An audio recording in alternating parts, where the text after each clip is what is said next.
Hello everyone, this is SomerSand with Maggie and Johan with a new chat about improv. And today we have a second chat with Aree Witoelar from Oslo.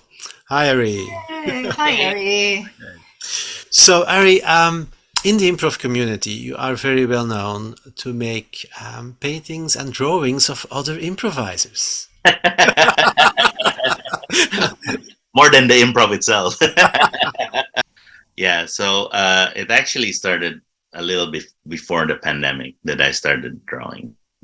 I used to draw a lot as a kid, and then life took over, and and then my kids start drawing, and then I thought like I'll draw, and then suddenly I want to draw stuff, and then the one thing that I've never been able to do was draw people, and I thought this is the time I expanded my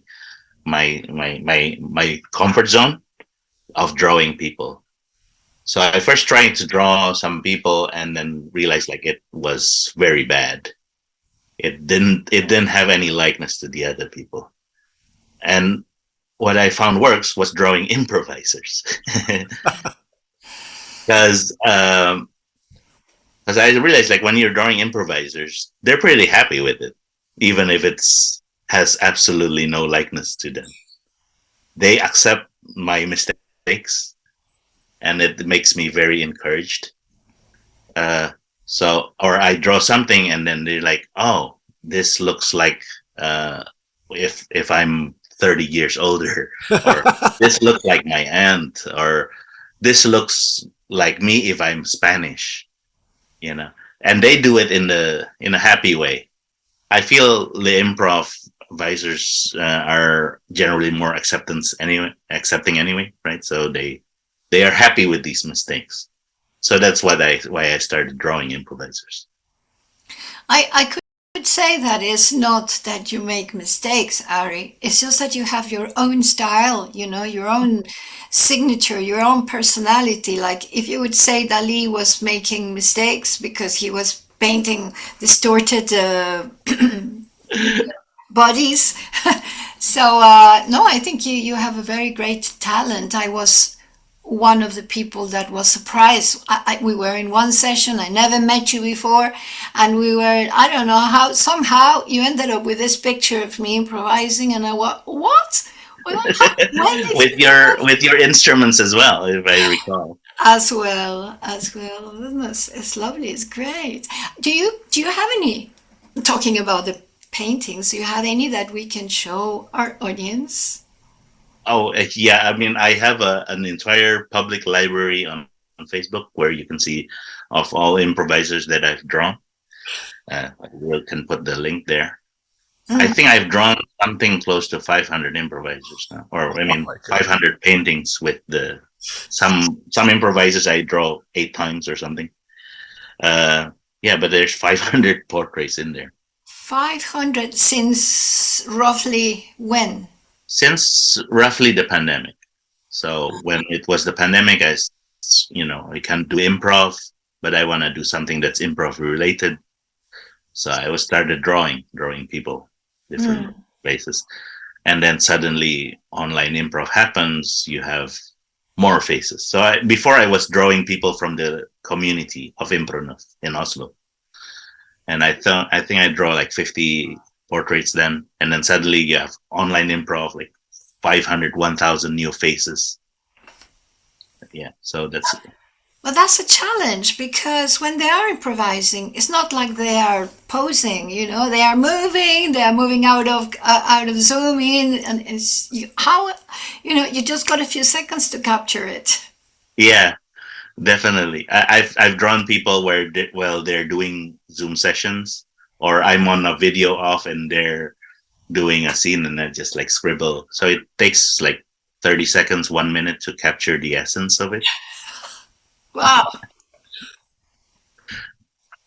Have you never But thought about doing using your drawing skills in an improv show?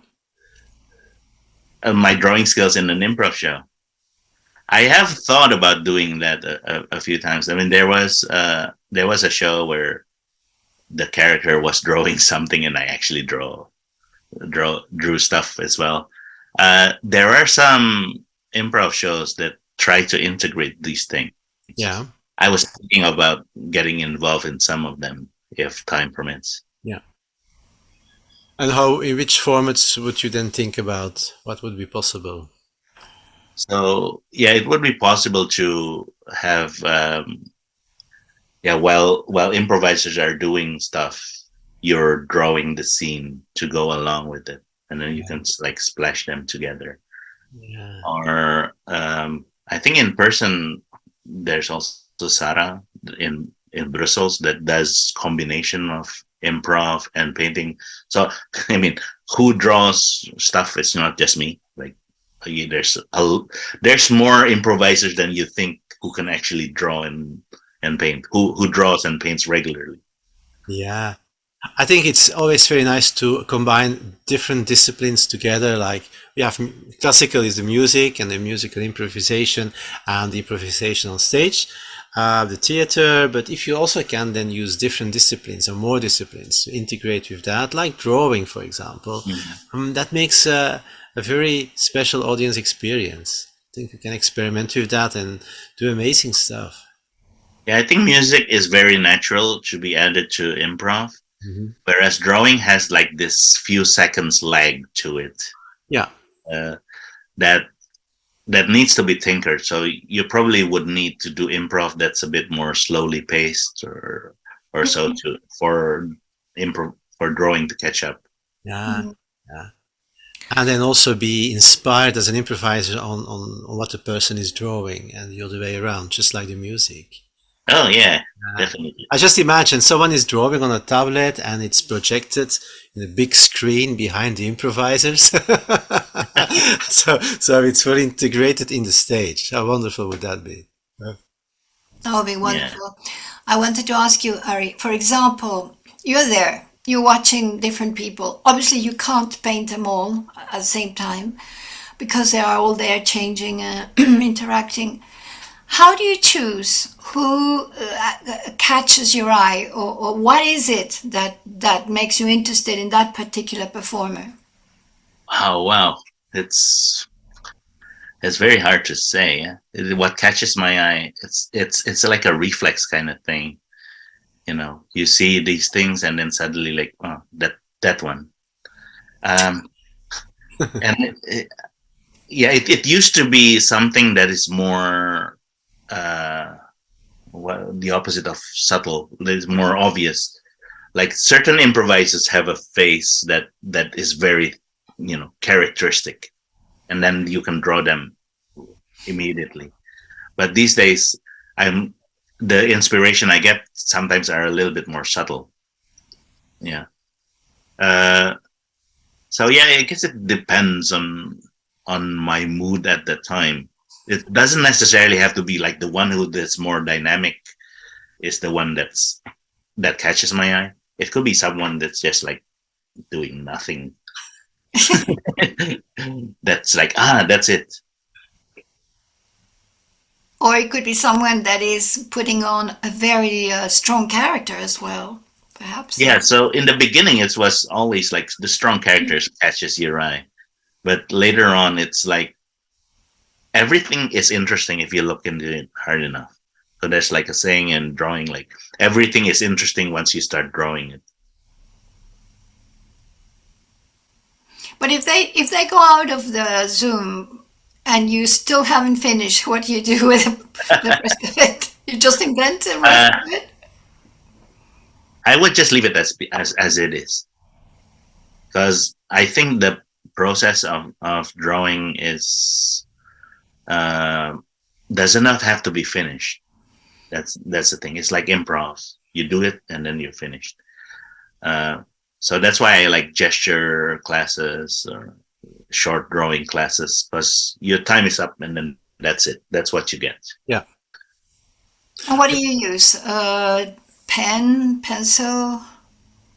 I keep different mediums just to keep things interesting. So I started out with pencil, and then I move on to pen, and then move on to different kind of like fountain pens. And now I'm doing most things digitally on an iPad. Oh, good. moving into like acrylics, watercolors. So I'm just testing out different kind of mediums. I guess I wanna talk about putting yourself out there with bad work. I mean, Maggie said there's no bad work; it's just like my work. But I do feel that there's an improvement in everyone's painting, right? So the first time I was putting out these drawings is actually to prove like you don't have to be good to to show what you do. And then I was talking with a lot of improvisers who were very shy about putting their Zoom improv and work online. I mean, it's not that you have to do it, but I was also showing like you can put these things, and what matters is the progress. It's not the work itself, but maybe you do it next month, it's a little bit better. 1 year later, you'll be surprised how much better it is. So in the beginning, I was putting those things to show that I'm not really good at this. But then I get really passionate, and I would say like, yeah, I did improve a lot of these things, and I found a lot of improvisers were encouraged by seeing how things improve over time. When you're doing improv, you don't realize it. It's not usually documented. So you don't know what kind of improv you did a year ago. With visual arts, it's very visual. It's very documented. You see this 1 year later, it's better. But I want to say that this happens in all sorts of art forms. Yeah, I encourage people to draw. You know, I, Okay. I very much encourage people to draw because it puts a perspective on where you are. You don't have to put them online. But Mm. a lot of people come up to me say like I cannot do that, and I think that really limits yourself when you immediately say you cannot do that. But I really encourage just like pick up a pencil, try it out. It might not be like the greatest thing ever, but you try it again. It over time it'll get better. Hmm. I think that is a nice thing to conclude because it's with all arts and all art forms and also with improv. Over time, we all will get better. Yeah. So, painters, artists, listen to Ari and come forward and let's have a full play of painters and artists. See what happens. Yeah. Okay, Ari. Well, thank you very much for being with us. Another chats about improv with SomerSand. It was really great to have you with us, Johan. Yeah. Yeah, exactly. So thank you so much. We also played a little story together. Something about a zookeeper, which we will also put on our YouTube channel, SomerSand with Aree Witoelar.